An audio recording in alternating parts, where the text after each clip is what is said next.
Acaba bırak durmaydın, sevseydin azacık. Görmedim hayatımda senin gibi sevdacık. Etmedim hayatımda senin gibi sevdacık. Kız benimle kendini koyma aynı kefeye. Anasının tek oğlu sebep olma efeye. Kız benimle kendini koyma aynı kefeye. Anasının tek o yakay değil ya. Var olun altın kızlar. Var ol, var ol. Harikasınız.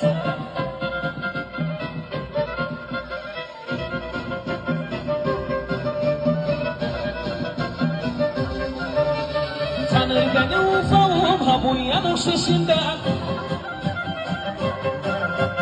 Tanır beni ufağım ha bu yanık sesinden. Ne kadar da konuşsa vazgeçmez efesinden. Ne kadar da konuşsa vazgeçmez efesinden. Kız benimle kendini koyma aynı kefeye. Anasının tek oğlu sebep olma efeye. Kız benimle kendini koyma aynı kefeye. Anasının tek oğlu da sebep olma efeye. Ocağın kenarında şişe